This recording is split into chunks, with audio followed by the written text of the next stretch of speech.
bavuze ngo ntibyari bikenewe ko ribu ifunga Miss Elisa Iradukunda nyampinga w'u Rwanda 2017 kubera impamvu ebyiri. Iya mbere, abantu benshi babonye video ku mbuga nkoranyambaga by'umwihariko ku rwa Mutesi Jolly wanakomojeho wikijeho ari kumwe n'aba Miss ubona ko bari mu bihe byiza, aranandikaho amagambo ati chilling with big girls n'ibindi byinshi cyane, ubona ko nyine bari mu bihe cyo kwishima. Abantu bati no kumukina ku mubyimba, abandi bati inshuti ni Yesu.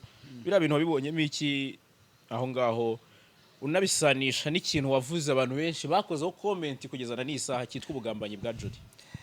Yesu yaravuze ngo nibamenye ukuri kuzababatura, kandi kumenya umugome ntabwo bisaba ibimenyetso byinshi. Kumenya ko uri umushoferi mwiza ntibigusaba kuva i Kigali ngo ugere Rusizi utwaye imodoka, bigusaba kwatsa ugahaguruka. Twabonye Iradukunda Elisa aburana, tubona bagenzi be nabibyo bari barimo, ariko iminsi mibi ntawe uyicuraho undi. Buri muntu agira black day. Uyu munsi ukwezi kwa gatanu kwashaririye Miss Elisa Iradukunda kumubera umukara, ariko cy'amapingu rero umucamanza aravuga ngo mu cyemezo cya nyuma cy'urukiko, urukiko rutegetse ko ahita arekurwa icyemezo kikimara gusomwa uwo mwanya.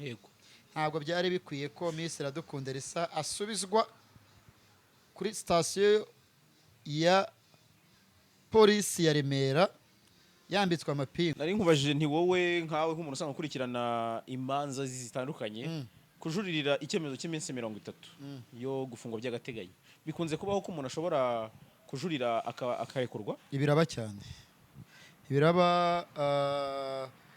biraba cyane, bararekurwa. Kuba Kariza Hope nta hantu haragaragara mu rubanza rwa Ishimwe Dieudonné, biraha amahirwe Ishimwe Dieudonné kurekurwa by'agateganyo.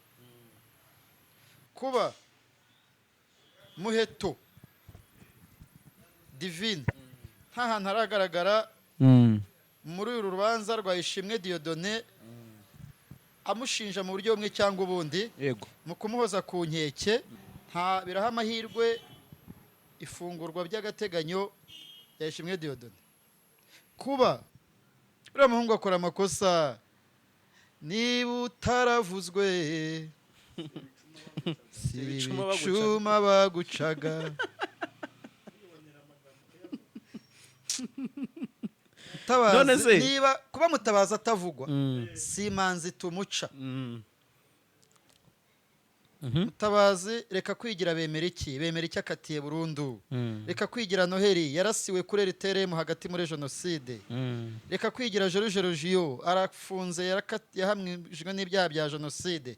Reka kwigira Kantano we yaguye tingitingi. Niba ndi kukugereranya nabo bantu, ndi gukereya ngo ujye gutanga ikirego muri RIB, nusohokamo ukansigamo, inshuti n'abavandimwe bazansure. Mutabazi ari gukurura inzangano mu banyarwanda yishingikirije ku bantu bamwe na bamwe bagenda batabwa muri yombi. Ngo bafate ngo Ishimwe Dieudonné ngo bagire usororo kumwibuka. Bagiye kumwibuka wese, bagiye kumwibuka ibyumba se. Ibaruwa ya Mutabazi reka nyivuge gutya, yarashyushye kandi ikirunga kizamurukira.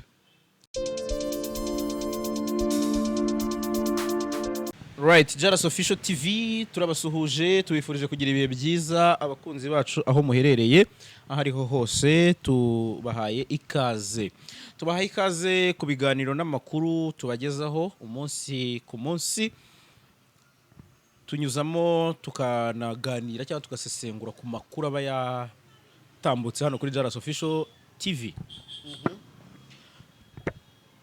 Reka rero twizere ko mumeze neza cyane aho muherereye aho ariho hose. Hanyuma ngira ngo Jean Paul Nkundineza we muramumenyereye, ntabwo nanjye nzongera kumuha ikaze nkuko yababwiye ngo muhaye ikaze. Arahari, abahari, ubwo ngubwo mujye mubimenyera nyine ko abahari. Niwe dukunze kwifashisha by'umwihariko ku nkuru zifite aho zihurira n'ubutabera. Ubushize tuganira yarambwiye ati ntuzambaze ku buvuzi ariko ahandi twagenda. Ubwo Ivubi nirikina muzajya kubona mubone tuganiriye kuri ibyo nyine, ariko ubu aka kanya turi ku butabera tuganira ku ifungurwa rya Miss Elsa ndetse n'ubujurire bwa Prince Kid. Ifungurwa rya Miss Elsa tugiye kurikomozaho kubera ko Jean Paul ni umwe mu bantu bavuze ko uyu mu Miss atarakwiye gufungwa mu mizo ya mbere ubwo yafungwaga, ubwo yatabwaga muri yombi. Jean Paul twagiranye ikiganiro atari mu Rwanda, arambwira ati ibyo ntabwo byari bikwiye rwose, n'ubundi yitabaga. So ndagira ngo tuganire, atubwire uko abyumva, uko yabibonye. Yari ari ku rukiko, imanza zombi ari ubujurire bwa Prince Kid, we muntu wenyine wari ufite access yo kuhafata amajwi n'amashusho.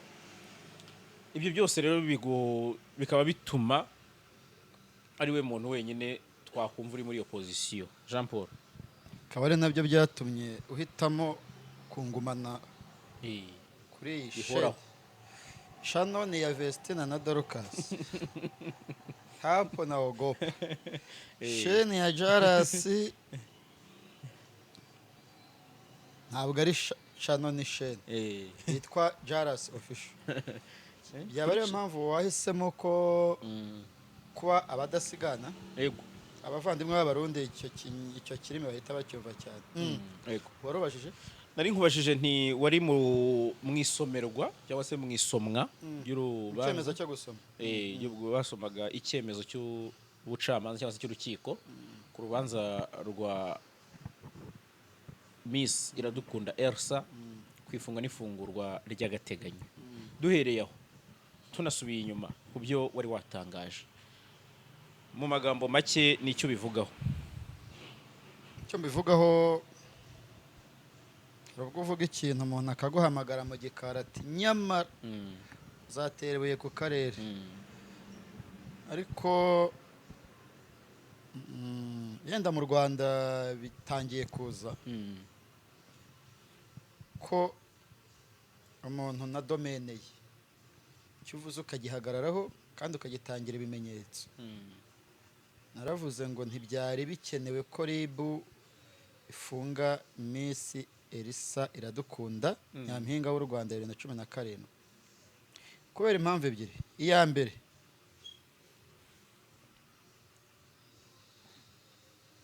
influencer no kubangamira inzego z'iperereza. Yabikoraga kuko atumvaga ko Ishimwe Dieudonné wiswe Prince Kid yafungwa by'agateganyo akurikiranweho ibyaha yari akurikiranyweho. Icya kabiri, Iradukunda Elsa n'umukobwa. Buriya abakobwa babwirana amagambo menshi n'amabanga, baba baziranye amabanga menshi. Wasanga yarazi neza ibiri muri kiriya kibuga, akabona Ishimwe ni ikinyange bifatiye, atazi iyo biva niyo bijya, ahubwo kuko ari uri key, ari we COO wa Rwanda Inspiration Backup. Noneho muri uko kumugenza kwa Ishimwe abangamira inzego z'iperereza, birangira arezwe n'ibyaha by'inyandiko mpimbano, atabwa muri yombi gutyo. Ariko kandi n'umukobwa wari umaze iminsi yitaba RIB. Navuze nti yeri gukomeza gukurikiranwa no kwitaba nk'uko asanzwe yitaba, hanyuma ibindi bikazaza nyuma, kuko n'umuntu utatoroka. Ntabwo naravuze ntabwo Iradukunda Elsa ari umukobwa ucuruza agataro, ntabwo ari umumarine Nyabugogo. Ndi gukoresha ibyo navuze kuko abo ushaka kuvuga ngo namurekuye gato wabona ibitugu bigenda ukabura umuntu. Nicyo narishingiye ku ndangagaciro ze, narishingiye kuri profile ye, narishingiye ku nyito z'ibyaha aregwa cyangwa se yakekwagaho kubangamira iperereza gute. Nawe nyuma yarabyemeye asaba imbabazi. Ni nk'uko wajya gusura Jarasi afunze, abapolisi bati ntabwo basura, ukavuga uti ngenda ava hano musuye. Muri uko kuvugana n'abapolisi yenda ukavuga nabi, bakavuga batoke nawe ujyamo umusange, bakakurazamo ariko ari sans dossier, mu gitondo bakakurekura. So Miss Iradukunda Elsa yafunzwe kubera amarangamutima ya Elsa kuri Ishimwe, ntabwo yafunzwe kuko ari rurangiranwa mu guhimba no gukora ibyaha yaregwaga. Okay. Mbere yuko wenda tujya ku munsi we nakumvisha nagasobanukiwe. n'abagukurikiye n'abadukurikiye bari kukumva. yego. Urakoze. Mbere yuko dukomoza ku itariki 25 Gicurasi 2022 ubwo urukiko rwategekaga ko Miss Elsa azajya yitaba mu gihe akenewe ariko akaba yafungurwa, hari ibyanenzwe na benshi nyuma ubwo yaburanaga mbere yuko asomerwa.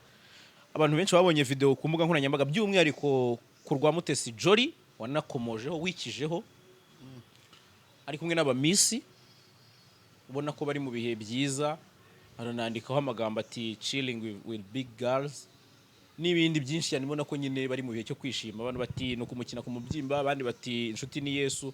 Biriya bintu wabibonyemo iki aho ngaho, unabisanisha n'ikintu wavuze abantu benshi bakozeho comment kugeza na n'isaha cyitwa ubugambanyi bwa Jolly? Yesu yaravuze ngo nibamenye ukuri kuzababatura, kandi kumenya umugome ntabwo bisaba ibimenyetso byinshi. Kumenya ko uri umushoferi mwiza ntibigusaba kuva i Kigali ngo ugere Rusizi utwaye imodoka, bigusaba kwatsa ugahaguruka.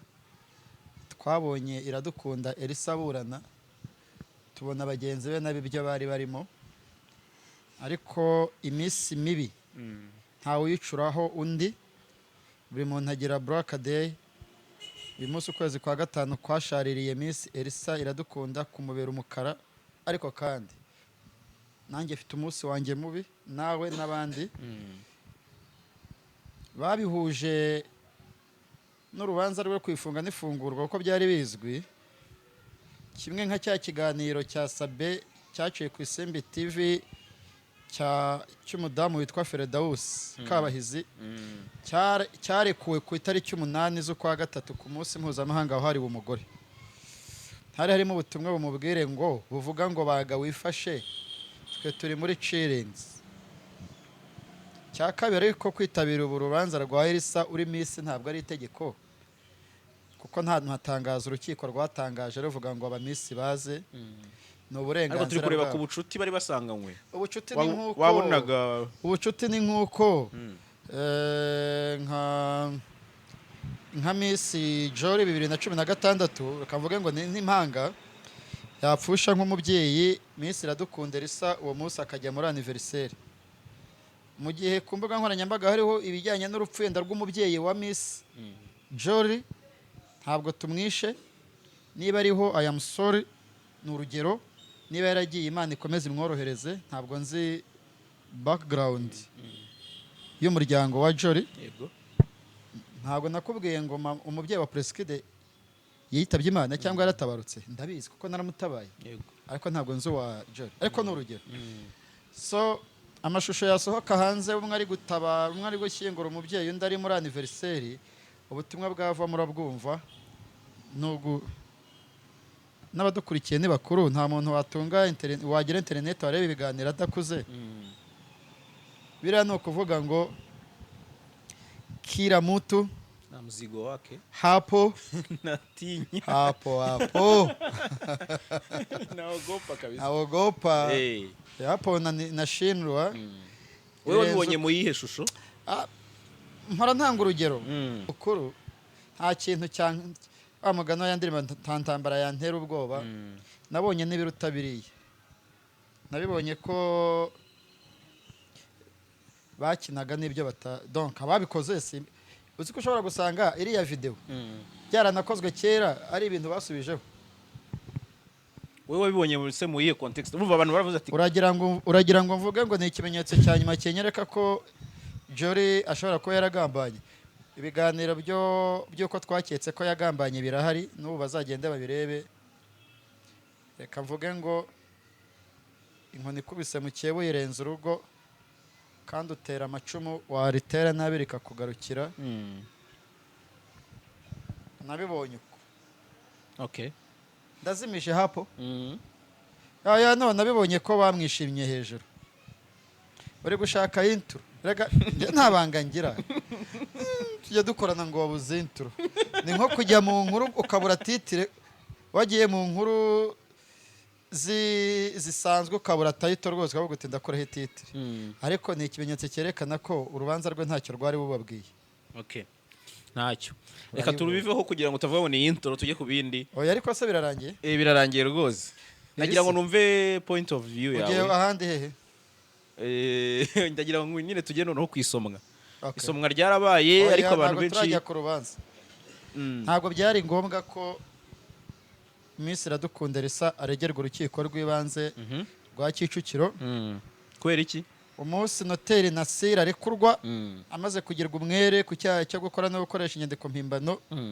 Njye mbona ari wo munsi na Miss Iradukunda Elsa ari kurekurirwa kuko abari imbere mu gihugu mwavuze ko bafatiwe igihe kimwe kandi nacyo cyaha gikomeye. Ikindi kintera ko atari ngombwa ko aregerwa urukiko rw'ibanze rwa Kicukiro ifunga n'ifungurwa. Ntabwo ari kenshi ubushinjacyaha buhabwa ijambo ngo busobanure imikorere y'icyaha bakavuga buti turasaba ko Miss Iradukunda Elsa arekurwa by'agateganyo kuko iperereza twamukoragaho ryarangiye. Bari kwikorera iyo ripoti bakayishyira mu bubiko bakayibika aho basanzwe babika amadosiye ntaze hariya. Cyakora bahaye akazi inzego z'umutekano baha views Jaras n'abandi ntabwo bamamaza hano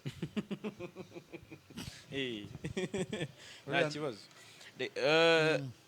Ariko uracyumva? Ndi kucyumva. Iyo uvuga uti ntibyari ngombwa shingira kuki ushingira kuki? shingira ko buri gihe ubushinjacyaha iyo buzanye imbere mu Kirundi, impamvu mvuze Kirundi nuko dukurikirwa n'abarundi benshi, burengukije imbere umuntu imbere ya sentare buba butanga impamvu zikomeye zisaba ko akurikirwa afunzwe kubera ko iperereza rigikomeza. Mu gihe abantu bari biteguye ko buvuga ko bugikora iperereza kuri Elsa, ahubwo batunguwe mu cyemezo cy'umucamanza cyo ku munsi w'ejo ko bwabuze ko barangije gukora iperereza. Busaba ko Miss Iradukunda Elsa arekurwa by'agateganyo. Tunitege ko ndabivuze n'ubuzongero bimbaze Miss Iradukunda Elsa ntabwo azongera kwitaba ubushinjacyaha abazwa muri ibi bintu bifitanye isano n'ifungwa rya Ishimwe kuko nta perereza gikorwaho. Umuntu yitaba kuko agikekwa gikorwaho iperereza, iriya ni formalite. Hapo natinya naogopa lakini nicyo nshaka kukubaza. Tuzungumuze kwa lugha ya Kiswahili kwa sababu Jaras official inatumikia kwa nchi ya East Africa. Hapa si Rwanda jameni. Wa Tanzania mambo vipi? Wa Kenya hai. Waganda musuzurya. Abarunda batama turabakenguruki. Abanyarwanda muraho. Heza kuzwe. Hapo ni Banyarwanda. Ni Banyarwanda. Reka dukomeze mu Kinyarwanda kuko kwa Kiswahili mbona unajiogopa. Waravukiye Majengo Musa. Nese urashaka tuvuge Igiswahili kuko East Africa jameni. Dushobora kugikora kikarita kirebwa n'abantu miliyoni nk'esheshatu.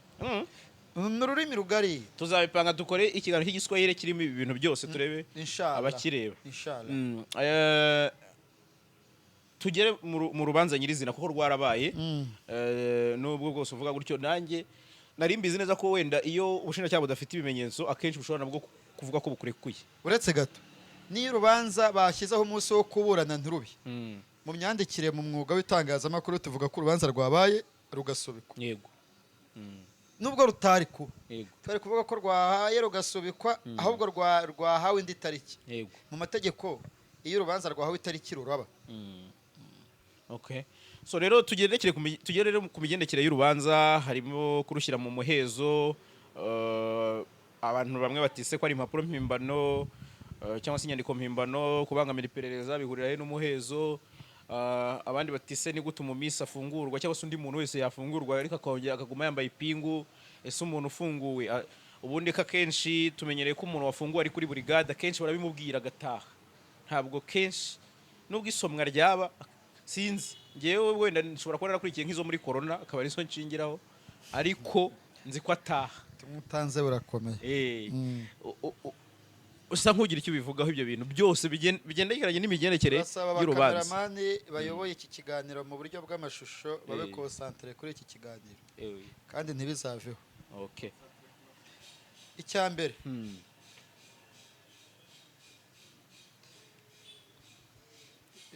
Miss Iradukunda Elsa iburanisha rye ryarabaye ribera mu muhezo bisabwe n'umunyamategeko we Maître Nyamaswa Raphael. Biriya njye nabifata ko ari nka kwa kundi umuntu buriya kiriya ni akantu aba acometse mu mategeko kugira ngo ubushinjacyaha buhabuke. Mu muhezo ubundi uratinyitse kuko bagiye kwitegwa ko havugirwamo ibintu bikomeye. Ariko kandi ntabwo byari ngombwa ko urubanza rwa Miss Iradukunda Elisa rubera mu muhezo kubera inyito z'ibyaha yari akurikiranyweho, kubera n'uburyo urubanza rwaburanishijwe. Iburanisha rya Elisa ntiryarenze iminota 7, hagati y'iminota 7 n'10. Ubushinjacyaha bwamusabiye kuko yigabanyije cyane. Ubushize bavugaga veni. Navugaga veni kubera yuko buri umuntu afunze, rega natwe iyo turi hariya tuba tumeze nk'abafunze kuko tuhavura uko bahavuye. Ubona ibintu byatinze. Ariko nasubije mu nyurabwenge. Umusa 10 ntigera. Ariko uyu muntu ari kuva he? Ni Sarongo. Sarongo ko ari we mupfumu. Sarongo no mupfumu ariko karagaciyemo. Iburanisha rya Miss Iradukunda Elisa ryamaze hagati y'iminota 7 n'iminota 10 kubera impamvu ebyiri. Urukiko rwasabye ubushinjacyaha kwerekana impamvu zamuzanye. Ubushinjacyaha bwazanye Miss Iradukunda Elisa imbere y'urukiko. Umukobwa w'imyaka 24 wo mu murenge wa Gikondo mu karere ka Kicukiro, ubushinjacyaha buhita buvuga buti turabona uyu mwari akwiye kurekurwa kubera ko iperereza twamukoragaho ryarangiye. Mu mategeko bahita babaza umuburanyi ati urabivugaho iki? Nawe yese avuga ko yumva yarekurwa kuko iperereza ubushinjacyaha bwamukoragaho ryarangiye, ariko kandi yongeraho ko n'ahantu yagonganye n'inzego z'ubugenzacyaha yabisabiye imbabazi ari bya bindi ari cyarezwe cyo kubangamira iperereza. None se usanzwe wumva ibyaha byitwa kubangamira iperereza? Hari icyaha wanaregwa bajya no mu gitabo bakabura itegeko rigihana. Umuti woroshye ukaba ari uwo gusaba imbabazi. Gusa hari icyaha kitagira itegeko cyitwa icyaha. Oya. None se nanjye kubaza wasanga ari niyo mpamvu byabereye mu muhezo bakavuga batoke win. Nta tegeko rihari rigihana. Sabye imbabazi ko nabikoze. Okay. Nawe akabibabarirwa. Reka dutekereze. None se ko yasabye imbabazi yaviye itegeko rya kangahe mu kubangamira iperereza?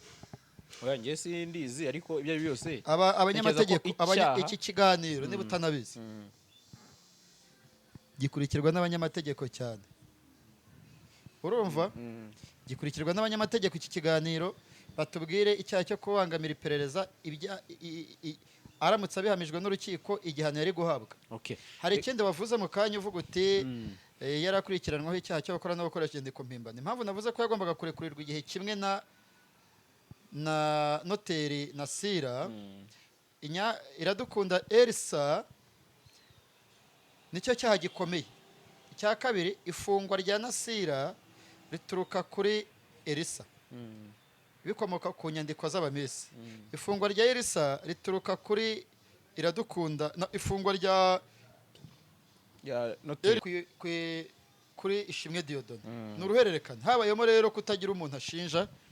Iyo Iradukunda avuga ko ziriya nyandiko bazicuze bari gufungwa iminsi 30 rwose bari kuyirya. Hari ikindi nakomoje rero kijyanye no kuba yarakomeje kwambara amapingu. Yes. Kandi urukiko rwategetse ko afungura. Aho bari n'ikindi utazi. Miss Iradukunda Elisa yazanywe ku rukiko n'imodoka y'ubugenzacyaha RIB, kandi RIB yaratangaje ko yamaze kumuregera urushinjacyaha acungiwe umutekano n'abapolisi ashinjwa n'ubushinjacyaha. Ibigiye bigenda gute ubundi ntibibaho. Imodoka izimuzana niye. Ubundi abazabikosore nta nubwo ari Elisa gusa. Niba RIB iri kugenza Iradukunda Elisa ni mutware mu modoka za RIB. Nimuregera ubushinjacyaha n'urwego rwiyubashye nabo bashaka imodoka yabamuzana. Polisi zisanzwe ziriho nta ziriho ariko buriya turabivuze. Kandi nibigaruka uzagire. Hanyuma cy'amapingu rero. Umucamanza aravuga ngo mu cyemezo cya nyuma cy'urukiko, urukiko rutegetse ko ahita arekurwa icyemezo kikimara gusomwa uwo mwanya. Ntabwo byari bikwiye ko Miss Iradukunda Elisa asubizwa kuri sitasiyo ya polisi ya Remera yambitswe amapingu. Cyakora yari gusubizwayo kuko yenda ariho hari matora twenda yajyaga ahindura nk'ababibonye imyenda yaje yambaye aburana so yaje gusomerwa afite, ariko amapingu buriya uyamwambitse akagira ikibazo cya depression cyangwa akarwara umutima, umuryango we warega urwego rwari rumufite. Okay. Kuki ukunda kumbaza ibintu bikomeye man? Wowe se wumva bikenewe?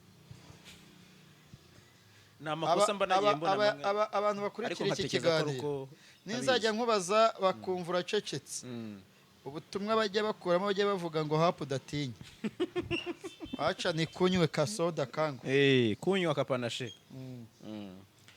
Sasa reka tuve kuri Miss Elsa, ariko turamuvaho tuvuga uti kimwe n'undi wese. Ntabwo namuvaho ntamubwiye ngo nizere ko waraye mu mashuka yawe mu gitanda cyawe. Niba ari uko nkunda igitanda cyiza, ibaza nk'igitanda cya Miss Elsa ukuntu yagihobeye akagipfumbata, kuko nta muntu afite apfumbata do. Nyampinga w'u Rwanda 2017, njyewe n'umuryango wanjye amahirwe masa yuko wasubijwe mu buzima busanzwe, kuko umuntu ibintu bibi bikomeye umuntu nakwifuriza gufungwa azaba kwanga. Amahirwe masa, reka nitize ijambo rya Yezu yajyaga akunda kubwira abantu ngo mwirinde ibyaha ntimuzongere gukora icyaha ukundi, kugira ngo utazongera guhura na ribu, ariko ntuzongere kwitaba ribu ku cyumweru. Ribu uzayitabe ku wa mbere ku munsi w'akazi, ku cyumweru ujye ujya gusenga. Niba ufite na convocation yo ku wa mbere usenge, umugenzacyaha nakwakira usubire mu rugo. Ntabwo wambwiye ko yafunzwe ku cyumweru? Witaba ku cyumweru. Abanga bavuga ko convocation utabwa muri yombi, convocation yo ku wa gatanu. Nose ntushobora gutabwa muri yombi utahamagawe. Niba yaratawe muri yombi sava, ariko kwitaba convocation yo ku cyumweru hoya. Convocation yo ku wa gatanu ugenda ku wa mbere, kuko hari ubwo bagufunga nk'uyu munsi ejo bakakurekura, ariko bagufasha uvuze ku wa gatanu urekurwa ku wa mbere. Wari ukaze? Nari nkazi ko muri weekend batajya barekura. Oya, nta n'umuntu witaba ku wa gatanu. Niyo makosa. Ariko nta mararo ufite. Niba uko twakoreye muri arena. Oya, ndayifite. Wabuze akantu ko kunywa. Baguha akantu. Icyo nshaka kumenya. Ubu bujurire bwa Ishimwe Dieudonné, hari aho twabuhuriza n'ifungurwa rya Miss Elsa? Waba ukwirakwije ibihuha. Ibutsa abanyarwanda ibyaha Miss Elsa yakekwagaho, unibutsa abanyarwanda n'abumva ikinyarwanda harimo n'abarundi ibyaha Ishimwe Dieudonné akurikiranweho. Reka afate ibyaha Ishimwe uvuga ibya Elsa. Ishimwe Dieudonné arakekwaho icyaha cyo guhoza ku nkeke, arakekwaho icyaha cyo gusambanya abakobwa bitabiriye irushanwa rya Miss Rwanda mu bihe bitandukanye. Nyampinga Iradukunda Elsa arakekwaho icyaha cyo kubangamira iperereza n'icyaha cyo gukora impapuro no gukoresha inyandiko mpimbano. Ndetse abo bantu bombi, ndetse n'ubuhamya no gushyira igitutu n'ibindi bw'ibinyoma. Hanyuma ubuhamya bw'ibinyoma. Hanyuma umwe yafashwe mu kwa kane, mu mpera zo kwa kane, undi afatwa mu ntangiriro zo kwa gatanu. Ntibaburanishijwe n'umucamanza umwe, ntibunganirwa n'umunyamategeko umwe, usibye ko baburaniye mu ifasi imwe y'urukiko kuko ariho bose batuye, ariko nta hantu bihuriye. Umwe urukiko rwategetse ko arekurwa, undi urukiko rutegeka ko afungwa. Urabihuze he ko yafungurwa? Iri jurira rya Ishimwe Dieudonné waribonyemo iki? Cyane cyane ko uri umwe mu bageze ukiraho. Ijurira rya Ishimwe Dieudonné rigenwa n'itegeko mu minsi 5 urukiko rugukatiye wemerewe guhita ujurira, n'umucamanza arabyibutsa ko niba tushimiye icyemezo cy'umucamanza ukijurira mu minsi 5, bravo urukiko rw'usumbuye rwa Nyarugenge, bravo President Udahemuka Adolphe. Ubujurire bwageze mu rukiko rwisumbuye rwa Nyarugenge kuwa 19 Gicurasi, buburanishwa kuwa 26. Ni iminsi 7 iciyemo, umwana w'umusore agarurwa imbere y'urukiko atanga impamvu ze z'ubujurire, twashyize mu biganiro bindi baza gukurikira. Warumbajije ngo iki? Nari nkubajije nti wowe nkawe nk'umuntu usanzwe ukurikirana imanza zitandukanye, kujuririra icyemezo cy'iminsi 30 yo gufungwa by'agateganyo bikunze kubaho ko umuntu ashobora kujurira akarekurwa? Biraba cyane, biraba cyane, bararekurwa, ahubwo urukiko rukabategeka ibyo bwubahiriza.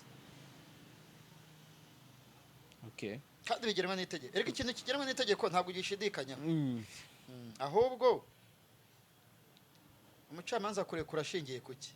Ashingiye ko wamukonvetse, ashingiye ku bimenyetso watanze, ashingiye iki itegeko rivuga. Ko wabonye impamvu zigera muri 6 Ishimwe Dieudonné alias Kid yashingiyeho zisaba kurekurwa, asaba ko arekurwa. Kuri wowe uramuha amahirwe angana iki nk'umuntu usanga ukurikira imanza ukurikije ubwisobanure bwe? kubera ko urukiko rurimo umugabo w'umuhanga, so kumukorera iyamamaza muri iki kiganiro. Imanza akenshi bafunga yari guhita avuga ngo icyemezo cy'urukiko ngo kizasomwa ku wa mbere cyangwa ngo kizasomwa ku munsi w'ejo. Icyemezo cy'urukiko cyashyizwe ku itariki ya 3 Kamena, cyashyizwemo icyumweru Jamen kirenga. Bivuze ngo perezida wiburanisha nawe arashaka kumva iyi dosiye hapo akayumva, akayisikia vizuri, akamurekura cyangwa akamufunga. Maneno yote anayajua. Urakibutse kuri suseka. Rero bikwereka umugabo w'umuhanga, bikwereka ko adafite pressure n'igitutu ku rubanza rwa Ishimwe, arashaka kurwumva. Niyo mpamvu aruhaye icyumweru kirenga. Okay. Twabonye Ishimwe Dieudonné mu mpuzankano z'imfungwa cyangwa se z'imfungwa n'abagororwa. Wowe ukimara kumubona, cyane cyane ko ni wowe wafashe amashusho, nimvuga ngo uri umwe biraza bivuga ko hari abandi, ariko ni wowe wafashe amashusho wenyine. N'ikindi kinyamakuru kimwe cyandika cyayibye. Yego. Cyayibye gite? Nta burenganzira cyari cyasabye. Cyagiye kihisha hagati y'abantu, gitungamo kamera, kirafotora, ariko nta kibazo, ni bisanzwe. Ariko ntabwo bisanzwe. Ibyo yakoze urukiko rubishatse rwakwandikira ikinyamakuru cyitwa Inyarwanda bakagikurikirana cyangwa se bakakibonenga. Hari baruwa y'urukiko, ariko nta baruwa y'urukiko y'Inyarwanda, nta baruwa y'Inyarwanda iri ku rukiko rwisumbuye rwa Nyarugenge. Kwiba amafoto ntabwo byemewe. Icya mbere ni uko abibye amafoto bose ni uko mu Rwanda bagishyiramo ibintu byo koroshya, ariko baba bakoze amakosa. Okay. Kandi ntibizavemo. Okay. Ariko nta birenze twagiye bavuga, reka niteze imvugo z'urubyiruko. Ni avantage yo kuba abantu itangazamakuru ryahezwa mu rubanza rw'umuntu. Uretse warambaje ku mpuzankano ziranga abafungwa n'abagororwa, impuzankano. Yego. Amaroze. Cya mbere ni uko Ishimwe Dieudonné wo muri costume Kid, ko kwabonaga ukabona ari Kid. Sha uyu munsi ari Ishimwe. Sha naravuze ngo Ndimbati yaje mu rukiko ari Ndimbati. Nako ari uwihoreye. Uyu munsi Ishimwe Ndimbati yari uwo mu rukiko rw'ibanze rwa Nyarugenge. Ariko atinya ahantu hitwa urukiko rwisumbuye, sha uhaza witwa amazina yawe, nta kantu ko kugobekamo. Yaratandukanye cyane. Yaburanye ifunga n'ifungurwa yambaye ari smart, costume umwe imufitinga. Uyu munsi yaje yambaye amaroze rwose, ubona yanashaje umusaza, nyamara ni umusore w'imyaka 34. Nikikwereka ko iriya myenda atari imyenda myiza, ni imyenda mibi, ni imyenda udakwiye kwifuza kwambara. Amahirwe nuko batayambara mu gipangu. Buriya muri gereza imbere wambara nk'uko nambaye, wasohoka hanze kuko ari ryo tegeko ukakagobekamo. Abantu benshi batekereza ko ari amaroza abafungwa bayambara January to December, Monday to Sunday. Oya, ni imyenda wambara yifashishwa nk'uko umusirikare yambara uniforme agiye ku kazi, ariko mu minsi isanzwe akaba ari mu buzima busanzwe. Iriya myenda rero bivuze ko ari ibisanzwe. Kwa mukasa. Uriya mwana anywa akantu ashaka. Sinzi ibintu ari kunywa. Uramutamije? Ndabivuze ahise aseka. Kadusuze Mukasa na Olivier. Basigana Zingaro. Na Zingaro. Kandi niturangiza ikiganiro atagafasha arahomba. Kandi kigiye kurangira pe. Hanyuma so iri fungwa n'ifungurwa. Yego ni tipu tanze. Hari ibihugu utanga tipu bakirukana umukozi, hari naho ujyamo bikabitegeko bakabishyira kuri fagitire. So hari n'ababifata nk'umuco. Uyu mukozi yatwakiriye neza. Okay. mukasa azamumbaze nzabimubwira iki kiganiro ibaza ariko wakoreye muri arena ntakireba aho yazakireba nawe araza yayagaye ahubwo tutamumenshoninze ntitwamukira Eh, ni umuhanga mu kwamamaza reka tumusuhuze umu Arsenal mukuru perezida wacu njyewe ntabwo mfite ikibazo cy'ubumuga nduzuye abantu Kevin baza ajya bagafotora kugaragaza umutwe nta kibazo cy'ubugufi mfite abantu bafotora ibihimba ni uriya mutoto njyewe ndi umukobwa reka dusoreze aha rero yes. kuri iri fungurwa rya Elsa ubujurire bwa Prince Kid mu magambo ahinnye cyangwa se mu gukrozinga cyangwa se mu gufunga mu mwanzuro Aho, warushyizemo uruzungu nari guhita nanjye mbivuga mu ndabizi ko giswahili utabikunda twavuga iki twitega iki icyambere ni izihe ngingo ziri ki zishobora niba umucamanza yashyizemo icyumweru n'iminsi ibiri ndashaka kumva ibintu bya Preskid umusa ukuyeho njye wagize ubwino nkagira Holy Spirit nk'umunyamakuru ukora inkuru zicukumbuye nkabona ubujurire bwe nanjye ntabwo nabyumvaga ni iki gishobora gufungura Preskid by'agateganyo nuko ni Kamariza Kariza yitwa nde Akariza Hope Akariza Hope ari we ushingirwaho ngo wasindishijwe wasambanyijwe nta hantu hagaragara ari naho we washingiweho afungwa ahabwa iminsi 30 Nyampinga w'u Rwanda 2022 nyine mbivuze gutya kuko mbyumva uru rubanza ubu ndarwumva sha ndarufite uruzi kundusha w'umunyamakuru ayandike ndabizi comment n'abadutuka harimo n'abanyamakuru kugira ngo bakwangishe rubanda nta muntu w'umusirimu wagutuka baragutuka kugira badutuka dusiba natwe n'aba YouTuber ntago mbizo wasanga ari n'abaradiyo harya muhanzi witwa radio nitwaga radio y'Uganda wapfuye aba YouTube bareke gutukana abantu rero kuba Kariza Hope nta hantu haragaragara mu rubanza rwa Ishimwe Dieudonné biraha amahirwe Ishimwe Dieudonné kurekurwa by'agateganyo kuba Muheto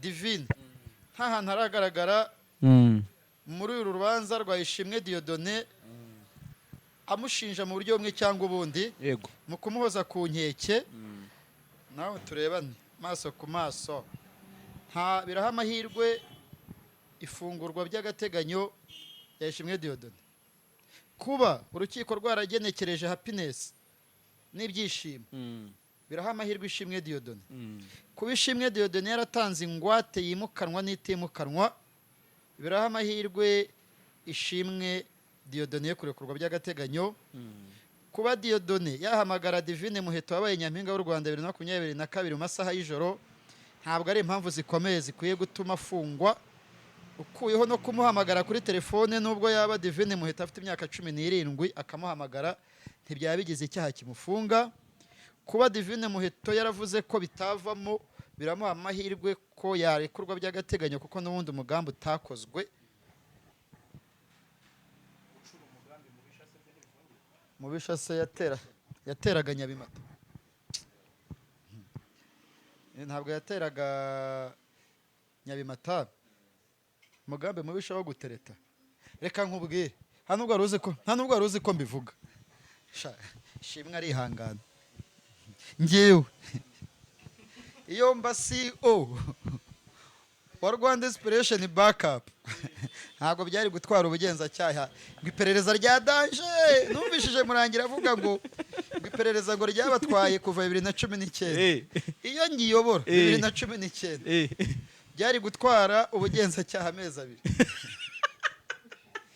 kuba ryari guhita banyora wego tutabwa muri yombi shankunda abagore n'ibimenyetso simusiga shankunda abakobwa ubanga agutera ibuye avuga ngo ndi ikihebe urumva abakobwa baratubyara badutekereza ko uyu yari kuhita ari igihungu nkavuga ngo tipu yeshwe urumva njye ntabwo nari kuyobora Rwanda Inspiration Backup igihe cy'imyaka 8 ndamushimira ko agoragoje imyaka 8 undi azayihanyanyaza okay ntabwo uzi hari umuntu wayoboye Rwanda Housing Authority akurikiranwaho kwiba umutungo wa leta uwamusimbuye sha yayimazeho imyaka 2 nawe miliyoni 109 niba ari miliyoni 10 miliyoni 15 umuvandimwe we nazo yazize. Nyine urumva ikintu cy'amafaranga kiretse ufite amataje umeze nka Trump niwe mu perezida wayoboye Amerika ushobora kuba utarahembwe. Ntabwo wampa kuyobora Rwanda Inspiration Backup nkunda abakobwa gute se?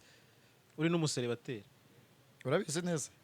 Oya ndavuga icyo gihe nyine ako kantu ugobetsemo kugereranya na Prince Kid. Nyine urumva hari abagore bajya bambwira hari abagore bajya bambwira ati umugabo wanjye akunda abagore ndabizi ati iyo turi kugenda nkabona urwana ndamuhindukiza ati wamubonye. Aba bagore baba bazi ubwenge. Nyine akwereka ko uzi ko yitwaye imodoka uri kumwe n'umugore mu gace ko bakobwa beza uzi ko ahita kureba agira ngo arebe ko uhindukira. Abagore nabo nibo banjye barafuha reka nifu abagore ngewe noneho nibo bawe ntabwo byari kuntwara amezi 2 gusa guheza ku nkeke nta muntu nari guheza ku nkeke guheza aregera nawe ni umuvuno w'ubushinjacyaha so waheza ku nkeke umuntu mutabana ko ari bya nari menyereye mu ariko umuntu bereye bose wamuhoza ku nkeke se barakoranaga mu biro abenshi se bakoranaga hari kamera abenshi barakoranaga. Ikirego kiragira kiti abamisi bagera muri 5 bakoraga muri Rwanda Inspiration Backup. Kiragira kiti yamwandikiye message arababwira turabona byavamo. Ikindi kikagira kiti yamuhamagaye mu masaha akuze. Ntago bavuga ko bari mu biro ku biro bya Rwanda Inspiration Backup. Nawe ugiye kuba ariko bari bagiye muri rugendo rw'akazi. Nawe ugiye kuba ribo. Ibyo nkubwiye se sibyo? Reka utaba nka Chita. Ntabwo uri umukozi w'urwego rw'ubugenzacyaha bafite abakozi benshi. Reka wa mugani ntivanga. Agarutse ati Chita nta kantu aravugara nta kantu aramenya cyangwa ari mu cyiciro cy'abavuga ngo ntabwo nabitaho umwanya. Chita rata reka binave mu nzira nta shyamba arende ifitanye nawe cyaranarangiye ariko ntuzongere. Kadusoze rero ubwo wabwira iki abantu barimo biragaragara ko utabaye mu rubanza.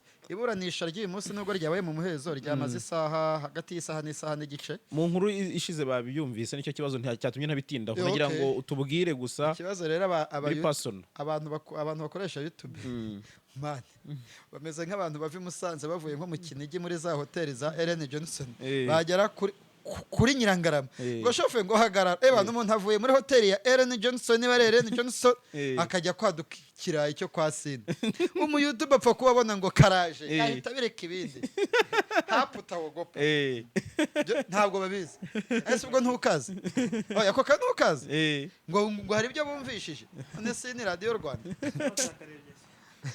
urumva uyu muhungu afite reka mvuge gutya afite amahirwe 50% yo kurekurwa by'agateganyo. Kuri nge amarangamutima yanjye ndamuha 80% mu mategeko 50 y'ubushinjacyaha na 50 ya Maître Nyembo umwunganira na Ishimwe Diodo. Ese ko wahuye na Maître Nyembo mwabashije kwiyunga byarangiye gute? Nabonye mwavuga Maître Nyembo ntabwo yaranze hapata sasa yaramenye ko kanara kumva yego. Maître Nyembo yambwiye ati tuzamusanga no mu biro bye. Nabonye umva tuzamusanga mu biro bye yaduhe n'ikiganiro nabo umwere narekurwa by'agateganyo imbere ya Jaras official tuzabona ikiganiro cya Maître Nyembo haba ari kuri telefone cyangwa imbona nkubone ikimenyetso cyerekana ko twiyunze. Nimutakibona muzamenye ko rwishe yankarukire ariko ntabwo oya namahire kuko atazi Kinyarwanda neza nta nubwo uwo mugana wose rwishe yankarura cyayirimo ntabyaze.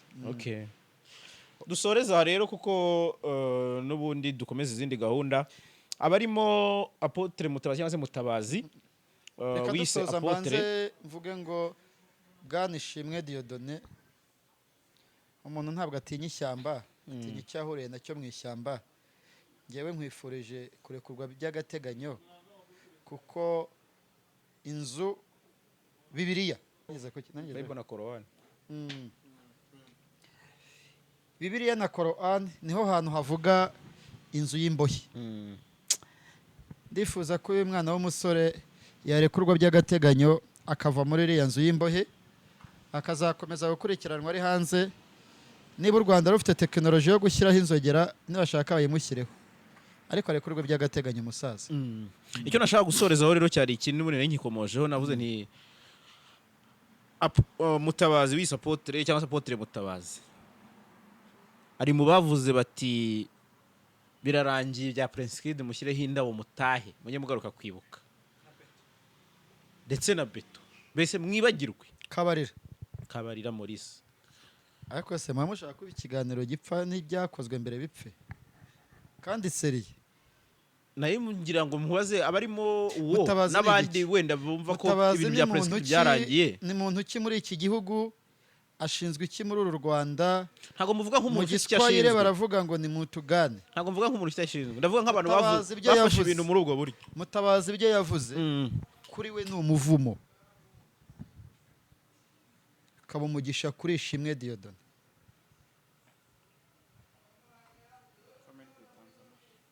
hari ikindi ushaka kuwitwa Kabarira Mutabazi?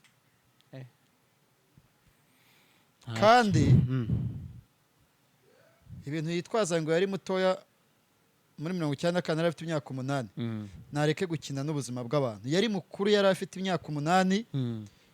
nguhe nk'urugero nka Mutabazi yenda akaba yarijanditse nko mu bikorwa bya jenoside afite imyaka 8, bari kumufunga agafungirwa igitagata, yamara kugeza imyaka y'ubukuru akajyanwa muri gereza, kuko abana b'imyaka 8 bavuzaga induru.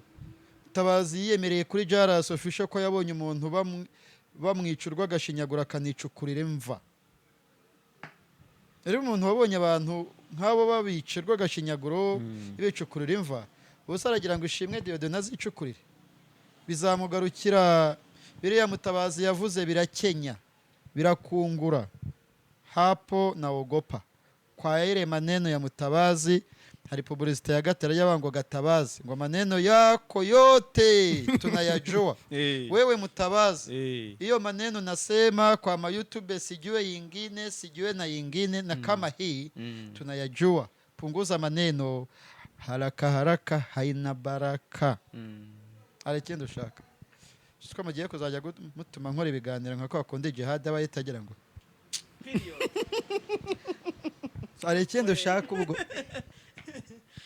Ariko ubuzi kuri uvuga Mutabazi bigasoza amahoro. Tuvugisha ukuri hapa sema ukweli. Wabona ko avuga Mutabazi imbere yanjye bigasoza amahoro? Hari icyo mupfa se cyane umwe? Ndakubajije ngo wabona ko wavuga Mutabazi imbere ya Jaras watumiye witwa Nkundeneza Jean Paul, igisubizo kikaba mu mahoro? Yego cyangwa hoya? Yego cyangwa hoya. Niki yego cyangwa hoya? Mutabazi ntacyo dupfa.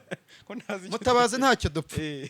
Ariko imbwirwa ruhameze zansubije inyuma, zinyibutsa Kantano, zinyibutsa imbwirwa ruhamwe za Noheli, zinyibutsa imbwirwa ruhame za Bemereki Valeri, zinyibutsa inyandiko zangeze Hasani.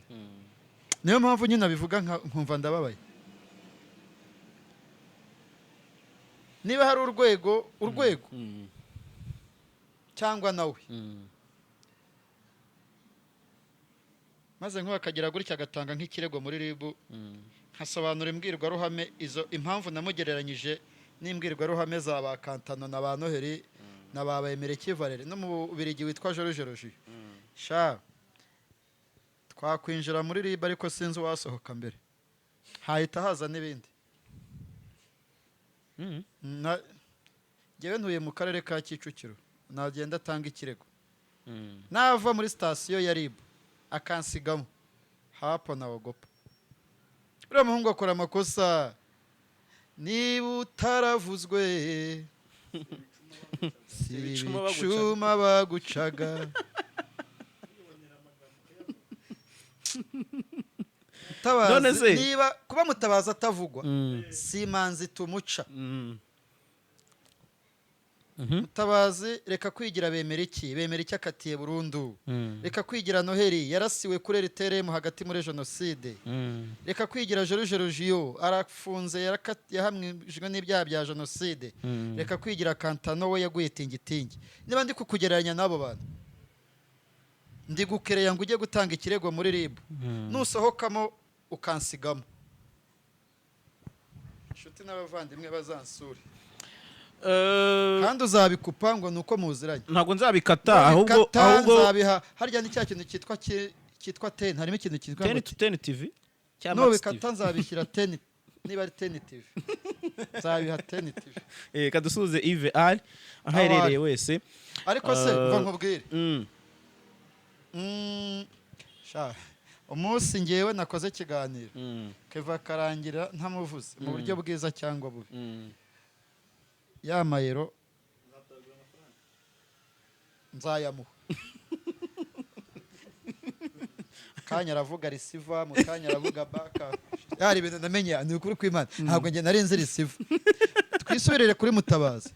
Mutabazi ari gukurura inzangano mu banyarwanda yishingikirije ku bantu bamwe na bamwe bagenda batabwa muri yombi, ngo bafate ngo ishimwe Dieudonné ngo bagire usororo kumwibuka. Bagiye kumwibuka wese, bagiye kumwibuka ibyumba se ko atuye ntuza induba. Wabisanisha niba waherutse kwandika Ayandikira kuwa 23 Gicurasi 2022 aho yandikiraga ku nshinga amategeko umutwe w'abadepite yitwa nde? Mukabarisa Donatille Mukabarisa Honorable, ndetse na perezida w'inteko nshinga amategeko umutwe wa Sena Dr Augustin Iyamuremye yabandikiye asaba kwiga ku mushinga w'itegeko ryo kunyaga uwariye ruswa n'uwanyereje umutungo w'igihugu nk'uko byahoze mu muco wa Kinyarwanda ku mutware wabaga yagomeye ingoma. Iyo bari wifite resebusiyo Yego. biriya Mutabazi yakoze na Paul Mushu bavuga ko ari we wandikiye bwa mbere Sena asaba ko ingingo y'101 ihinduka. Ariko ibaruwa ya Mutabazi reka nyivuge gutya, yarashyushye kandi ikirunga kizamurukira. Arangije arashyanuka, arangije ajyana ibaruwa. Itegeko nshinga rimwemerera rwose kwiyandikira. Erega yaranataginze, yanditse yavuze ko bamuhora icyo aribanda ataginga umukuru w'igihugu. Nyakubahwa Perezida Kagame, abanyarwanda twagufasha nka petit frere. Perezida ni umuntu ukomeye, ubu yataginga Putin. Umunyamerika yakora Twitter agataginga Biden. Umurusiya yakwandika Twitter iraho isanzwe iri na chip agataginga Putin. Harya Ukraine ninde? Zelensky. Yari namenye Zelensky umurusiya yatangiye kumurasaho. Nyine urumva niba ari yamenyesheje ibiro by'umukuru w'igihugu n'ibiro bya minisitiri w'intebe. Sawa. Sawa. Bazamusubiza. Umunsi yabaye umuyobozi ibyo yavuze azabikora. Munyamakuru yarabajije Perezida Kagame ati nyakubahwa ko minisiteri ari nyinshi, minisiteri y'itangazamakuru na minisiteri muri perezidanse nta kuntu mwazigabanya ko zose zivuga bimwe. Igisubizo perezida yamuhaye yaravuze ngo nuba perezida uzazigabanya. Cyo kiganiro naragikurikiye. Umunsi yabaye minisitiri numvaga avuga ngo aranashaka kuba minisitiri w'urubyiruko. Nuba minisitiri w'urubyiruko nyakubahwa Kabarira Mutabazi uzajye mu nama ya minisitiri bitangaho igitekerezo, ariko ureke kwiyamamaza cyane. Ibi bikorwa byose bya Mutabazi ubibona mu ishusho dusoreza. Ndeba na mu ishusho ya Rutwitsi. Twitsi kari imvugo ikomeye. Tawogopa. Ndabibona mu ishusho ya Rutwitsi. Rutwitsi ko kari imvugo yakoresheje. Ariko se mana yanjye urambajije ngo ibintu bikorwa bya Mutabazi urabivugaho iki? Ni ibikorwa bya Rutwitsi bigamije kubiba amacakubiri mu banyarwanda. Katugezaho ndagushimiye. Ariko yongere emosiyo Tawogopa.